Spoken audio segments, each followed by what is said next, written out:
everyone, this is your practical demonstration for tension headache and migraine headache. Now, first of all, you're going to be proceeding getting the client on the table, obviously, with some interview questions. You're going to want to find out if they currently have a headache or if they're in between headaches, and then ask a bunch of questions along with your assessments to determine what type of headache it is. If it is a tension headache, what could be potentially causing the tension headache, or if it's a migraine headache that they suffer from currently. Normally you're not really going to get a client coming in with an active migraine, just because those symptoms are a lot more intense. But by some chance, if they do come in with an active migraine, we need to make sure we're asking the appropriate questions to see if they're actually contraindicated for the treatment in general. So big things that I'm going to highlight that you do want to ask them, first of all, is obviously if they currently have the headache now or not, what type of pain they feel when they have the headache. If it's throbbing or if it's a referring type pain. If they are over the age of 50 and they have a very intense headache that they have never had before, we're going to want to go ahead and refer them out to a physician for further testing. If they are pregnant and this is the first time they're experiencing headaches, they don't normally have them before pregnancy or at any time during the pregnancy, and it's a fairly intense headache, we want to refer them to their physician as well. Now, if they have accompanying symptoms of fever, if they're having trouble speaking, if they're having some neurological deficits along with the headache, we want to go ahead and refer them to a physician right away. That could be symptoms along with meningitis or some sort of stroke. So those are things we're definitely not going to be touching them for. We're going to be referring them to their physician immediately. Now, we do want to go ahead and take blood pressure like we normally do, especially if they have a headache. We want to make sure that the headache is not being caused by something underlying, which would be a secondary headache. We want to see if it's just primary, if it's referring to straight tension headache or migraine. Now, as you guys should know, tension headaches are caused predominantly by trigger points. So this is what we do want to pay attention to as well when we're asking our pain questions. And migraine headaches can be definitely triggered by trigger points or even by tension headaches. So after you've gone ahead and asked them all the questions you need to ask them, then you want to go into your observational section of the assessment. So this is where you're going to be doing specific testing. Things like a postural assessment is something that's good to look at to see if we can nail down any perpetuating factors like a postural dysfunction, whether they're hyperkyphotic or hyperlordotic, or if they've got plus pannus. Then we would want to go ahead and move into palpation, especially if they're indicating specific areas where the pain is, just to check for hypertonicity and check for any ischemic areas that would help us narrow down where the cause of the headache is coming from. Then that's where you would move into your specific assessments, which Shannon is going to go over with you in your assessments class. That way we're going to be ruling out any sort of nerve impingement, facet irritation in the cervical area, and there's certain orders that you need to be performing these assessments as well. We won't go into those specific assessments in this video. Then after you've gone through those specific assessments, you're definitely going to want to still include your active free range of motion. You're going to be doing that for the shoulder area, the upper back, and the cervical neck. You're going to be looking for any sort of restrictions or pain on movement. You'll follow that active free range of motion with passive relaxed range of motion, so you can get a feel of those end feels to see if it's a hypertonic end feel or if you've got any areas where it could be being blocked by some sort of articular issue. Then you can go into any sort of active resisted testing as well. At this point, we're going to be checking for any weakness in the muscles, and it's going to help you narrow down where you need to be focusing. Now, after you've performed all of your assessments and your ranges of motions, then it should give you a closer indication of what type of muscles are going to be holding the trigger points and where you need to focus. Now remember, if they have an active tension headache, they're not going to be going prone, or they might just not tolerate prone well, so that's something you need to talk to your client about, just because of the compression on the face in the face cradle. If they have an active migraine and say it's mild and they are in to see you, as long as you've ruled out any potential contraindications, you're just going to want to limit the length of your treatment. The max you're going to be doing is 45 minutes, most likely just focusing on a half-hour treatment. So this demonstration I'm going to be showing for somebody that is in between headaches. It's basically the same treatment if it's tension headache or migraine. So based on the testing, standard one that I'm going to give you right now is we want to go ahead and trigger their parasympathetic response so that we're increasing relaxation and decreasing the sympathetic response. And our focus is going to be on removing hypertonicity, finding those trigger points and getting rid of the trigger points, and promoting your tissue health and increasing range of motion. So where we'd first be starting is into the back and upper back. So you would do your compressions as normal.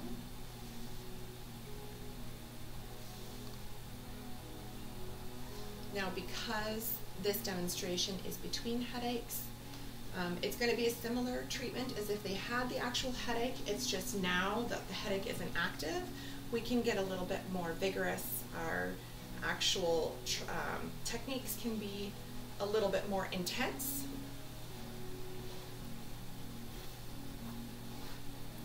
Okay, so we're going to go ahead and start without any oil. This is where we're going to bring in all of the fascial work that we learned in a few units previous. Right now I'm checking for temperature. I'm checking for any sort of hypertonicity that I can feel that's obvious. Then I'm going to be doing my fascial assessment, basically moving the fascia through the different planes of motion so that I can narrow down where any sort of potential restrictions could be.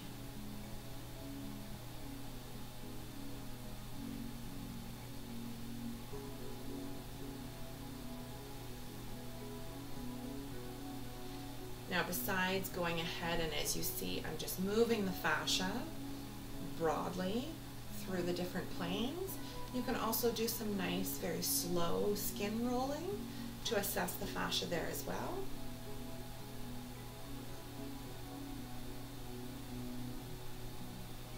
Does that feel okay?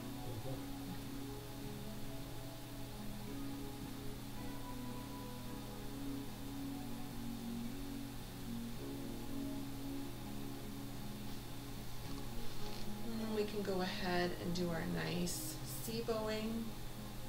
Remember, with fascial work, we always want to be nice and slow, because especially if they have some restrictions, it can be a little bit more intense. So we want to make sure that we're going slower so that we're not triggering that sympathetic response. So you'll see putting his fascia in a definite C pattern. So let me know if it's too intense at all, okay?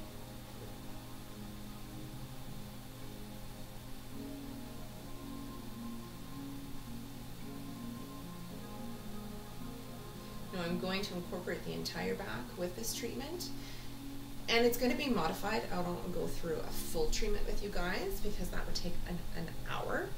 But I want to show you some of the basic techniques that I would be looking at and some specific muscles that I'm going to be focusing on. Now you can go ahead, and I'm doing a little bit of cross table work for you so it's easier to see, but you can go ahead and do the cross hand shearing. Now my pressure is not down on him.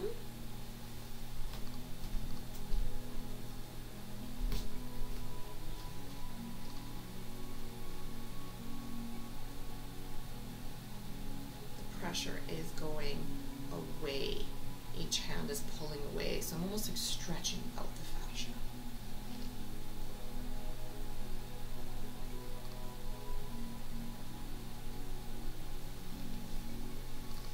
And we can also get some nice C-bowings into the posterior cervical muscles.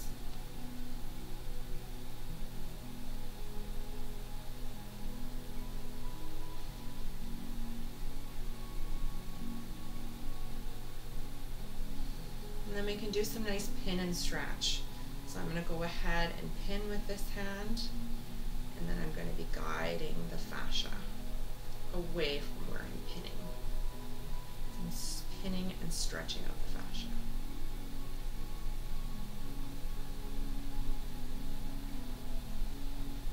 So you're definitely going to want to do this to both sides of the body.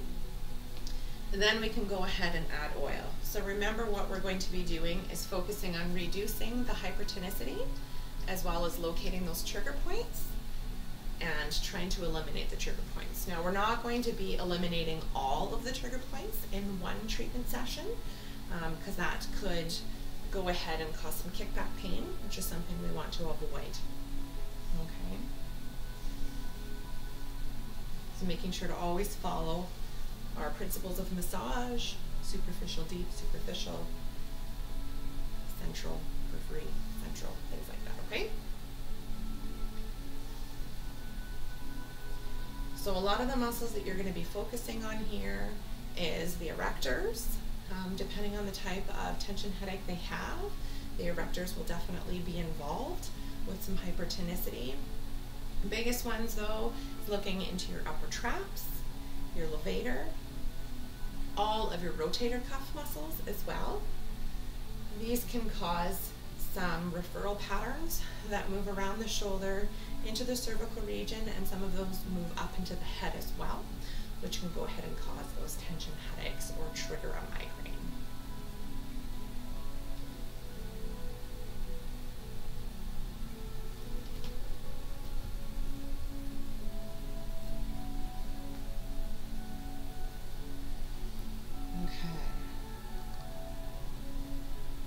Making sure as I'm going through, slowly feeling for these trigger points in the upper trap region.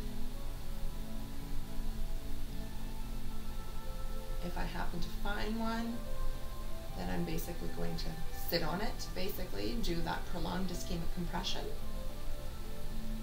until I feel the release or the melting of the trigger point. Or we can do the repetitive muscle stripping until it slowly eases. Partial pain.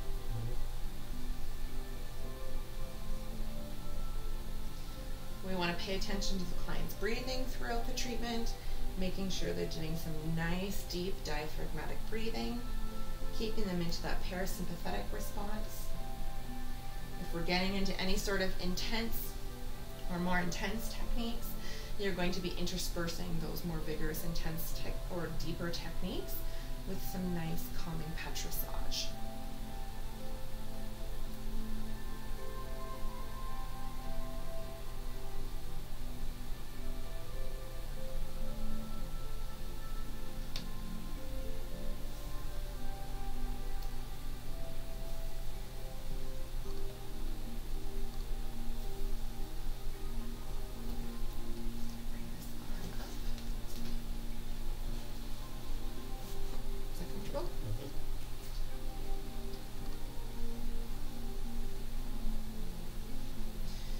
So be sure to pay attention to all of your rotator cuff muscles. Get into your supraspinatus. Don't ignore infraspinatus.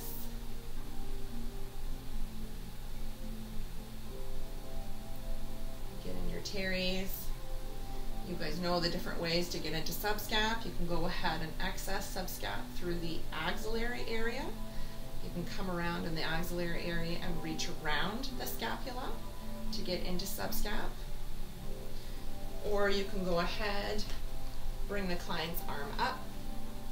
Is that comfortable for you? Okay. with a bolster underneath the shoulder. It's winged. You can see already the winging of the scapula coming up. And that way I can go ahead and reach my thumbs or fingers, depending on the position that you're in, underneath the scapula to get to that subscapularis muscle.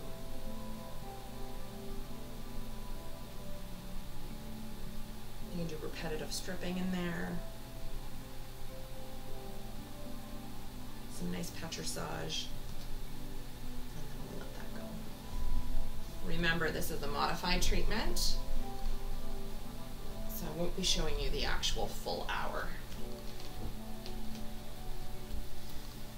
So once you've addressed all of the musculature in focusing into your upper back and shoulders, so all the rotator cuff muscles, getting into your erectors, levator, where it attaches into your actual scapula. The other muscles that we'll be focusing on, we'll be able to address better when we have them in a supine position.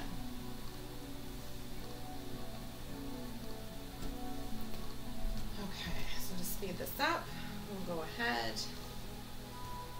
re-drape your client back up. So in reality, you would have addressed musculature on both sides of the body. If you found during your testings that most of the issues were coming from, say, the right side of the body, of course you would be starting on the left and then moving over to your right to get that reflex response.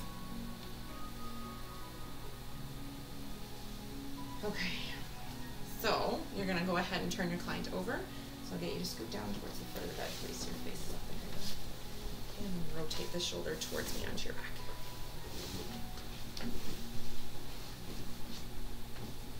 That was the wrong way. That's okay. Okay.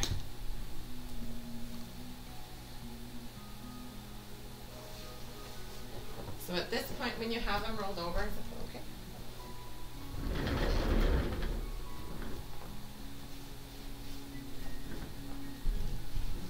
Okay, so this is where you're going to be getting into some more specific musculature in relation to looking for trigger points that are going to be referring potentially up into the headache or the head area that could be causing the specific headaches. So you're going to be definitely looking at SCM, because it can go ahead and refer up into the ear and around the ear. It's also a real bad one for triggering other latent trigger points in surrounding musculature as well. We're definitely going to be focusing into those suboccipitals. Those ones can refer around the back of the head, obviously where they're located, and then up into around the ear. We're going to be looking at temporalis muscle, which can go ahead and go down to the ear and into parts of the face. We're also going to be looking at masseter. Masseter is one of your muscles of mastication, especially if somebody is giving you indications of temporal mandibular joint dysfunction. Those trigger points can go ahead and go into the ear and then go into the teeth as well. So we want to make sure we're addressing those. And then we're going to be getting into frontalis, occipitalis, and then some of the periorbital muscles, because those can be affected, especially if their tension headaches are being caused by eye strain. Okay, so I've removed the majority of oil from my hands at this point, because I'm actually going to start with a little bit of facial work, and then I'm going to move into the neck and shoulders. I usually start into the temporalis muscle. Everything, remember, is going to be nice and slow, okay? Now you can go ahead and do some nice surface, circular patterns. And then you can also make sure that you're compressing the superficial layer and you're rubbing the superficial layer against the deeper layers. So there's a little bit less friction that way.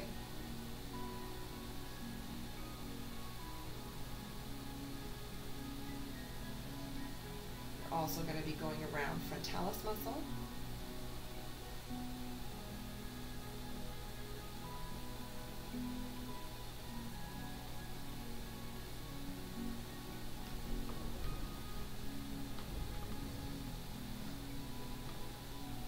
there's those periorbital muscles, which I was referring to. Those can be done with some nice compressions all around the eyebrow area, the brow ridge.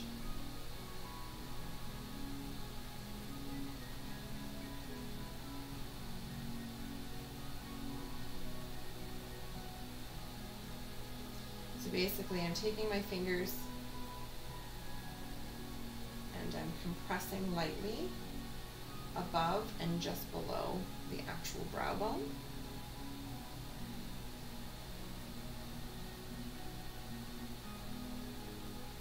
And then you can do some really nice circular petrissage just above the brow ridge.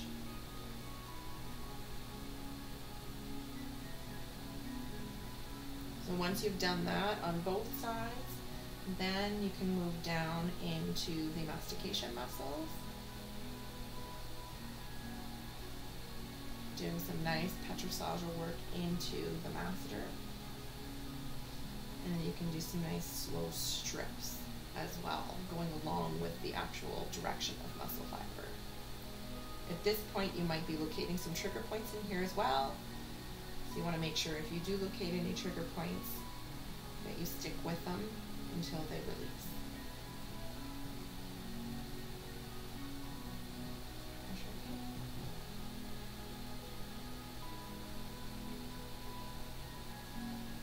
Now generally when I work on the periorbital and into the actual jaw area, I work bilaterally.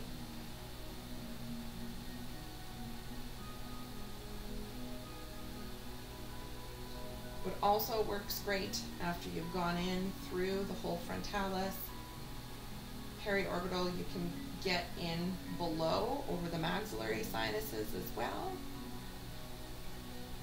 through the jaw muscles. Then I move to the ears. The way the fascia works around the ear area, it almost spirals in, and then it's believed that some of the layers of the fascia that spiral in around and go into the ears are actually attached and can affect the deeper layers of the meningeal layers.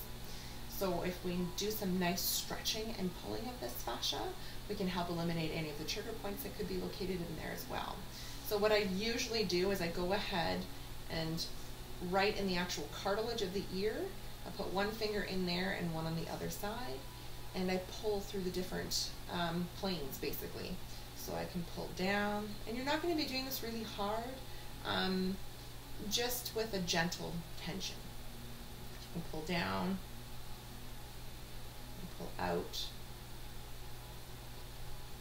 and then you can pull up as well.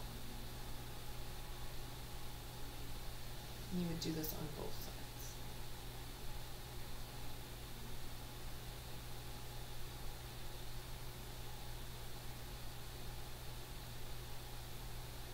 Okay, now we're going to start to move into the neck area. Before I even get any sort of oil, usually I find just any of the residual oil that's left over from the beginning part of the treatment or just from my hands is usually enough at this point. Now I'm going to be getting into the suboccipital area. So I'm just going to rotate the client's head, resting their head on my other hand, and I'm going to be palpating into those suboccipitals, feeling for hypertonicity first. I can do some really small cross fiber frictions in there. Nice and slow though, we don't want to go super fast.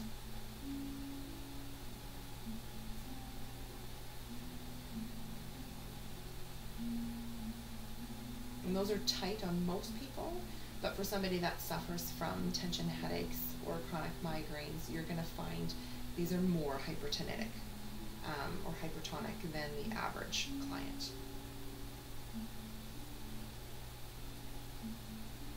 And you want to make sure you're getting all of them, so don't be shy in here.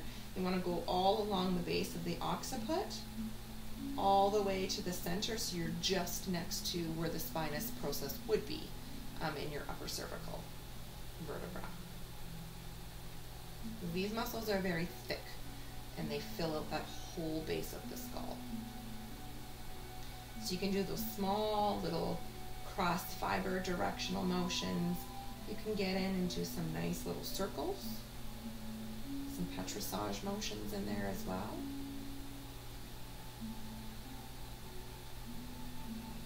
And at this point, I get into the occipitalis muscle.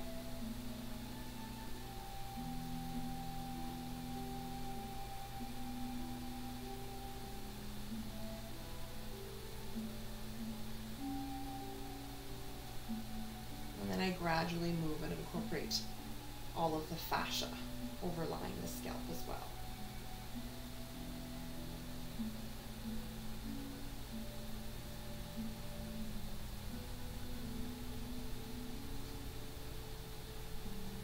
So you want to make sure everything that you've done on this side, you go ahead and do on the opposite side as well, okay?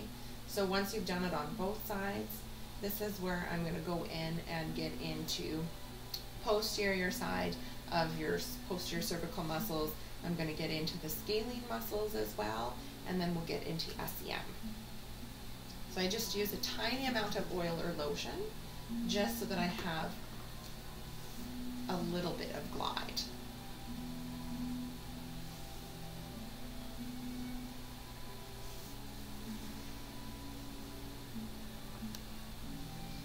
It's nice to push down on the shoulders. You'll find that people that have a lot of tension up into their upper back and neck, they can be almost wearing their shoulders like earrings. They can be up high around their ears. So we want to go ahead and pull. And I usually rock back and forth slowly as I'm pushing the shoulders down towards the feet.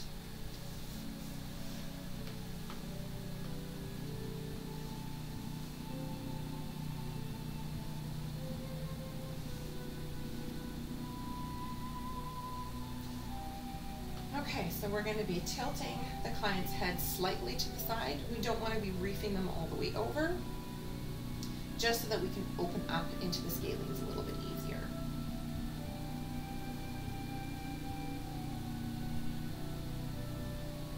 So we've got SEM coming down from the mastoid process, going all the way down to the clavicle and the sternum.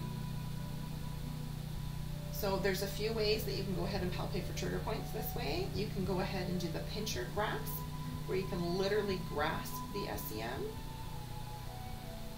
and slowly roll your fingers off, or you can just do a nice gentle stroke. Now be careful, this anterior part of the neck, so we do want to watch our pressure. And then we're going to be moving into your scalene, so anterior, mid, and your posterior. So you can do nice strokes, going all the way down, finger or thumb, whatever works for you.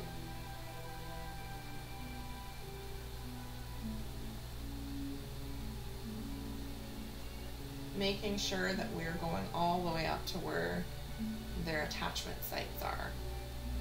Obviously we can't get all the way down to the first and second rib, but we want to make sure we're going all the way up to the cervical attachments. Pressure.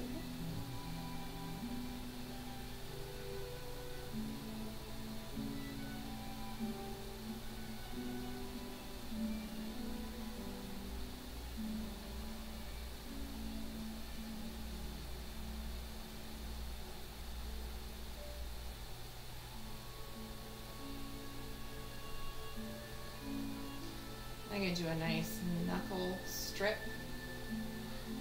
all the way down the top ridge of upper traps, and then all the way back up to the occiput.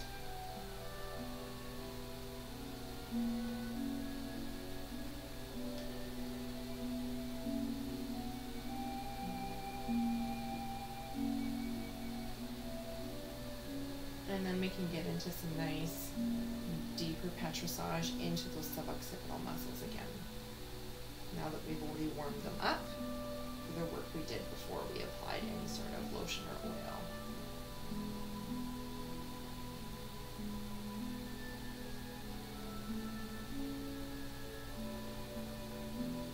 So once you've gone through and made sure that you've addressed all of the pertinent muscles, make sure that you clear them out well. We want to make sure that we're flushing out any of those metabolites that we've released from the muscles. If you've come across any trigger points when you were working in those areas with feedback from your client, remember we're looking for that hyperirritable spot. It could be pulsing and mimicking the actual referral pain. that they'd indicated previously to you. Then you want to basically stay on that trigger point until it melts in by either doing those prolonged ischemic compressions, intermittent ischemic compressions, or repetitive muscle stripping. So everything I've done here and shown you, I would go ahead and do to the opposite side. Then I would go ahead and start working bilaterally again. At this point, you can go around, tuck your hands all the way underneath, basically just going back and forth, so you can feel all the way down on either side of the upper thoracic spine. And I'm basically curling my fingers up so that when I go up and do a strip all the way from the upper thoracic spine to the occiput, I'm putting that pressure all the way up. And just a nice pull. Use your body, don't use the strength of your arms. I'm going all the way up to the occiput. Now once I'm up to the occiput, my fingers are right over the suboccipital muscles. They're still curled up.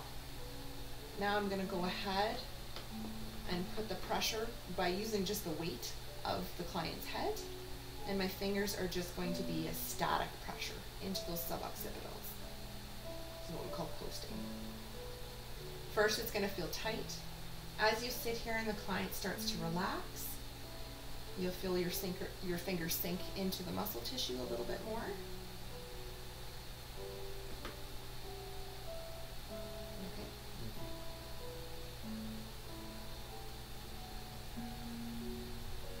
And then after you've felt it sink in, then what I usually do is I grip onto the base of the occiput and then I pull. So I'm doing a little bit of a cervical distraction. You'll get into more of this when you guys get into joint play next year.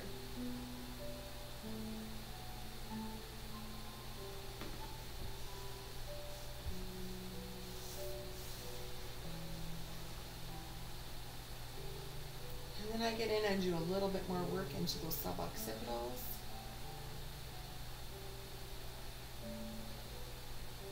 I get into the upper traps. I do some nice knuckle kneading.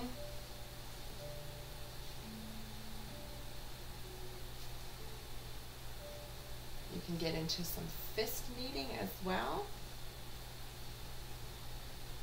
And these I'm alternating from side to side. So I'm not going in at the same time, I'm alternating.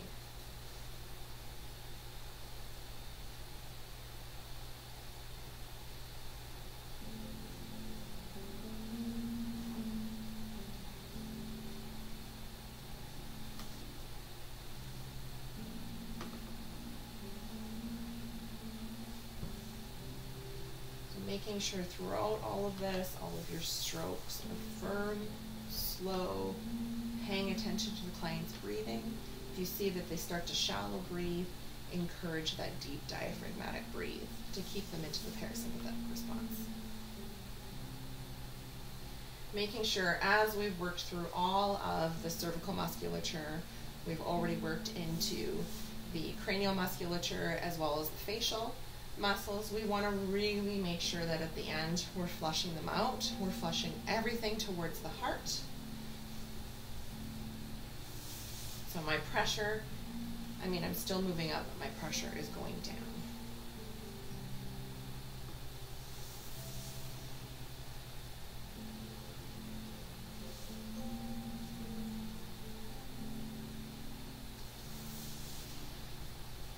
And then what we can do to end is some nice passive stretches. So what I usually do is I go ahead and I place the base of the occiput into my hand, and then I slowly flex the head forwards. Let me know when you feel a stretch on the back of your neck and head. Right there. And then I hold.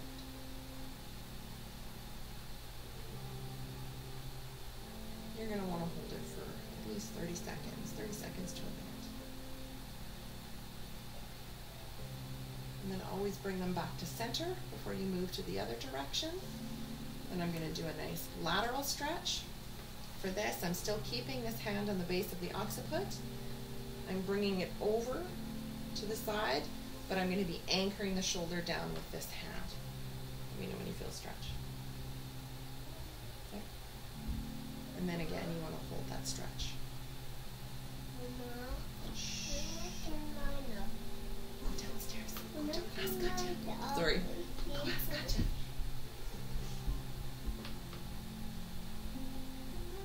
And then you're going to want to bring them back to center again, and then do that to the other side.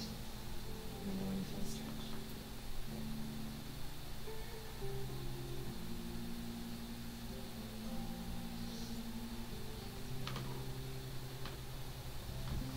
Bring back to center, and then I go ahead and do that flexion again, but then down towards the armpit. So we're stretching out that levator muscle.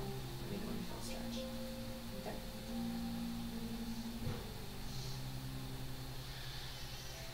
Then you would go ahead, bring back to center, do to the other side again, and then I like to end with a nice neck traction. And again, I'm using the weight of my body. I'm not using the strength of my arms.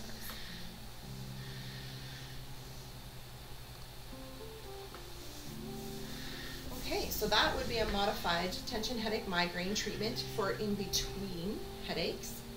So once you get them off the table, you want to make sure that you're giving them proper home care. So if they're in an actual migraine headache, you're going to be telling them to use cool on the base of their neck, because that's going to help with that decreasing that strong vasodilation, which is what causes the majority of the pain. You're going to get them to do some nice neck stretches for the neck musculature that you found that was hypertonic, so they can practice that at home. If you found any muscle weakness, get them to go ahead and give them some strengthening muscle exercises for that as well. Heat is really good at home for any of those tense muscles as well. Of course, the general, getting them to drink lots of water to really flush the metabolites out, and a nice warm Epsom salt bath. All right, thanks so much, and get practicing at home.